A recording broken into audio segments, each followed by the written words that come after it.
வணக்கம். ஒவ்வொரு நாட்டுக்கும் ஒரு இதயம் இருக்குன்னு சொல்வாங்க. நம்ம இந்தியாவுக்கு அந்த இதயம் எது தெரியுமா? அது நம்ம அரசியலமைப்போட முகவுரை தான். அந்த முகவுரையோட வாக்குறுதியையே தாங்கி நிக்கிற 4 தூண்கள். ஆமா, 4 முக்கியமான தூண்கள் பத்தி தான் நாம இன்னைக்கு ரொம்ப ஆழமா பார்க்க போறோம். வாங்க உள்ள போகலாம். சரி, ஒரு கேள்வியோட ஆரம்பிக்கலாமா? இந்திய அரசியலமைப்போட இதயம் இல்லைன்னா அதோட ஆன்மான்னு எதை சொல்றோம்னு உங்களுக்கு தெரியுமா? யோசிச்சு பாருங்க. அதுதான் நம்ம முகவுரை. அந்த ஆன்மாவுக்கு ஆதாரமா இருக்கிற முக்கியமான கொள்கைகள் தான் நாம இன்னைக்கு பார்க்க போற விஷயம். நம்ம பயணத்துல இந்த 4 முக்கியமான கொள்கைகளை ஒன்னா பார்க்க போறோம். நீதி, சுதந்திரம், சமத்துவம், அப்புறம் சகோதரத்துவம். இந்த ஒவ்வொன்றும் எப்படி நம்ம நாட்டோட அடித்தளமா இருக்குன்னு பார்க்கலாம். வாங்க, நம்ம முதல் தூணை பார்க்கலாம். அதுதான் நீதி. ஆனா ஒரு விஷயம், இந்த நீதின்ற கொள்கைக்கு பின்னாடி ஒரு பெரிய புரட்சியோட தாக்கம் இருக்குன்னு சொன்னா நம்புவீங்களா? ஆமா, அது ரஷ்ய புரட்சி. 1917 நடந்த ரஷ்ய புரட்சி உலகத்தையே ஒரு உலுக்குச்சு. அந்த புரட்சியிலிருந்து தான் சமூக நீதி, பொருளாதார நீதி, அரசியல் நீதின்னு 3 முக்கியமான லட்சியங்கள் பிறந்துச்சு. அப்பதான் சுதந்திரம் வாங்கின நம்ம இந்தியாவோட தலைவர்களுக்கு இது ஒரு பெரிய இன்ஸ்பிரேஷனா இருந்துச்சு. அதோட தாக்கத்தை தான் நாம இன்னைக்கும் நம்ம முகவுரையில பார்க்கறோம். இதுல ஒரு சுவாரஸ்யமான விஷயம் என்னன்னா, நம்ம அரசியலமைப்பு நீதிய ஒரே மாதிரி பார்க்கல. அதுக்கு 3 பரிமாணங்கள் இருக்கு.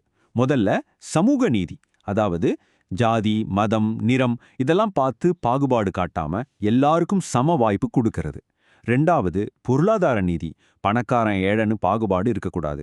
3வது அரசியல் நீதி, அதாவது ஓட்டு போடுறதிலிருந்து அரசாங்கத்துல பங்கு பெறுற வரைக்கும் எல்லா குடிமக்களுக்கும் சமமான அரசியல் உரிமைகள். இந்த 3ம் சேர்ந்தாதான் அது முழுமையான நீதி. சரி, அடுத்ததா நம்ம 2வது தூணுக்கு போகலாம். அதுதான் சுதந்திரம். இது ஒவ்வொரு தனி மனுஷனோட உரிமைக்கும் குரல் கொடுக்கிற ஒரு முக்கியமான கொள்கை. சுதந்திரம் அப்படிங்கிற வார்த்தை லிபர் அப்படிங்கிற லத்தீன் வார்த்தையிலிருந்து வந்துச்சு. அதுக்கு அர்த்தம் தடைகள் இல்லாத நிலைமை. சிம்பிளா சொல்லணும்னா, நீங்க பேச, எழுத, வாழ, வேலை செய்ய இதுக்கெல்லாம் தேவையில்லாத கட்டுப்பாடுகள் எதுவும் இல்லாம இருக்கிறது தான் சுதந்திரம். ஒருத்தர் அவரோட முழு திறமையும் வெளிப்படுத்த இது ரொம்ப அவசியம் இல்லையா? நீதிக்கு ரஷ்ய புரட்சி ஒரு இன்ஸ்பிரேஷனா இருந்துச்சுன்னு பார்த்தோம்ல, அதே மாதிரி சுதந்திரம்ங்கிற இந்த கொள்கைக்கும் ஒரு வரலாற்று பின்னணி இருக்கு. அதுதான் 1789 நடந்த பிரெஞ்சு புரட்சி. இந்த புரட்சியில் இருந்துதான் சுதந்திரம், சமத்துவம், சகோதரத்துவம்னு 3 முழக்கங்கள் பிறந்துச்சு. இந்த முழக்கம்தான் நம்ம முகவுரைக்கும் பெரிய உத்வேகமா அமைஞ்சது. இந்த சுதந்திரம்ங்கிறது வெறும் வார்த்தைகள் மட்டும் கிடையாது. நம்ம அரசியலமைப்பு இதுக்கு சட்ட பாதுகாப்பே கொடுக்குது. உதாரணத்துக்கு ஆர்டிகிள் 19 நமக்கு 6 அடிப்படை சுதந்திரங்களை கொடுக்குது. அதே மாதிரி ஆர்டிகிள் 25லேருந்து 28 வரைக்கும் மத சுதந்திரத்துக்கு முழு உத்தரவாதம் கொடுக்குது. அறிஞர் ஹாரோல்டு லாஸ்கி சுதந்திரத்தை ரொம்ப அழகா விளக்குறாரு. அவர் என்ன சொல்றாருன்னா, சுதந்திரம்னா சும்மா இருக்கிறது இல்ல, அதுக்கு பதிலா ஒவ்வொரு மனுஷனும் அவனோட முழு திறமையையும் வெளிப்படுத்த எது மாதிரியான வாய்ப்புகள் தேவையோ அந்த சூழ்நிலையை உருவாக்குறது தான் உண்மையான சுதந்திரம்னு சொல்றாரு. எவ்வளோ ஆழமான கருத்து பாருங்க. ஆனா ஒரு கேள்வி வருது, சுதந்திரம்னா என்ன வேணாலும் செய்யலாமா? இங்கதான் ஜான் லாக் ஒரு முக்கியமான விஷயத்த சொல்றாரு. சட்டங்கள் இல்லாத இடத்துல சுதந்திரமே இருக்காதுன்னு சொல்றாரு. ஏன்னா ஒருத்தரோட சுதந்திரம் இன்னொருத்தரோட சுதந்திரத்தை பாதிக்காம பாத்துக்கிறது சட்டங்கள் தானே. சோ சட்டம் தான் சுதந்திரத்தோட பாதுகாப்பு கவசம். அடுத்து நம்ம பார்க்க போறது 3வது தூண், சமத்துவம். இது எல்லாருக்கும் சமமான வாய்ப்புகளை கொடுக்கணுங்கிற ஒரு முடிவே இல்லாத தேடல்னு சொல்லலாம். சமத்துவம் அப்படிங்கிற வார்த்தை ஈக்வாலிஸ் அப்படிங்கிற ஒரு லத்தீன் வார்த்தையிலிருந்து வந்தது. அதுக்கு அர்த்தம் நியாயமான. சிம்பிளா சொல்லணும்னா, பிறப்பாலேயோ இல்ல வேற எந்த காரணத்தாலேயோ யாருக்கும் எந்த சிறப்பு சலுகையும் கிடையாது.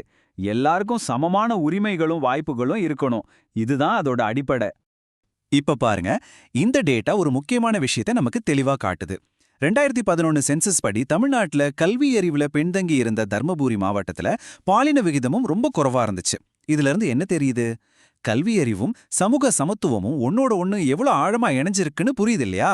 இது ஒரு சரியான உதாரணம். இப்போ நான் சொல்ல போற விஷயம் உங்களை கண்டிப்பா ஆச்சரியப்படுத்தும். ரொம்ப டெவலப்பான நாடான சுவிட்சர்லாண்ட்ல பெண்களுக்கு ஓட்டுரிமைய 1971 தான் கொடுத்தாங்க.